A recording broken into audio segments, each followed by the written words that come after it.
Wayanad DCC treasurer NM വിജയന്റെയും മകന്റെയും മരണത്തിലെ ആത്മഹത്യാ പ്രേരണ കേസിൽ IC ബാലകൃഷ്ണൻ MLAയുടെയും DCC പ്രസിഡന്റ് ND അപ്പച്ചന്റെയും അറസ്റ്റ് 15 വരെ കോടതി തടഞ്ഞു.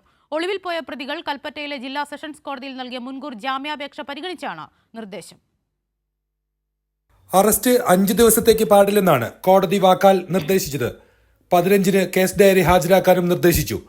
കേസിൽ പ്രതികളായതോടെ ബാലകൃഷ്ണനും അപ്പച്ചനും ഫോൺ സ്വിച്ച് ഓഫ് ചെയ്ത് ജില്ല വിട്ടിരുന്നു. എന്നാൽ IC ബാലകൃഷ്ണൻ ഒളിവിലല്ലെന്നും പോലീസ് സുരക്ഷയുള്ള MLA ആണെന്നും അദ്ദേഹത്തിന്റെ അഭിഭാഷകൻ പ്രതികരിച്ചു. 15-ന് കോടതി വിശദവാദം കേൾക്കുമെന്നും അദ്ദേഹം പറഞ്ഞു. കോടതി നിർദ്ദേശത്തിന് പിന്നാലെ IC ബാലകൃഷ്ണൻ വീഡിയോ സന്ദേശം മാധ്യമങ്ങൾക്ക് അയച്ചു നൽകി. ഒളിവിലല്ലെന്നും സുഹൃത്തിന്റെ മകളുടെ കല്യാണത്തിൽ പങ്കെടുക്കാൻ കർണാടകയിൽ വന്നതാണെന്നും അദ്ദേഹം പറഞ്ഞു.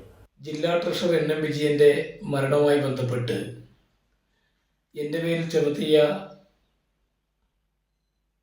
കേസുമായി ബന്ധപ്പെട്ട്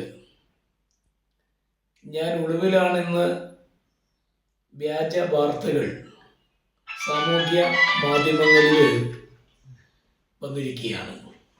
അത് അടിസ്ഥാനരഹിതമാണ്. ഞാൻ എൻ്റെ വ്യക്തിപരമായ ആവശ്യങ്ങൾക്ക് വേണ്ടി കർണാടകയിൽ വന്നതാണ്. എൻ്റെ സുഹൃത്തിൻ്റെ മകളുടെ മാരേജ് ഫംഗ്ഷനുമായി ബന്ധപ്പെട്ട് ഞാൻ ഇന്നും നാളെയായിട്ട് നാട്ടിലെത്തും. മറ്റൊരു പ്രതി KK ഗോപിനാഥൻ ഹൈക്കോടതിയിൽ മുൻകൂർ ജാമ്യാപേക്ഷ നൽകിയിട്ടുണ്ട്.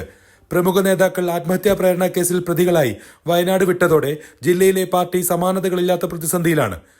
DCC യോഗം വിളിച്ച് സാഹചര്യം ചർച്ച ചെയ്യണമെന്ന് DCC സെക്രട്ടറിമാർ ആവശ്യമുന്നയിച്ചെങ്കിലും പരിഗണിക്കപ്പെട്ടിട്ടില്ല. അന്വേഷണമൊന്നുമില്ലാതെ നേതാക്കൾക്ക് സംസ്ഥാന നേതൃത്വം പിന്തുണ നൽകിയതിൽ ഒരു വിഭാഗം പ്രതിഷേധത്തിലുമാണ്. കാര്യമായ പ്രതിരോധത്തിനും മുതിരേണ്ടെന്ന തീരുമാനത്തിലാണവർ. കൈരളി ന്യൂസ്, വയനാട്.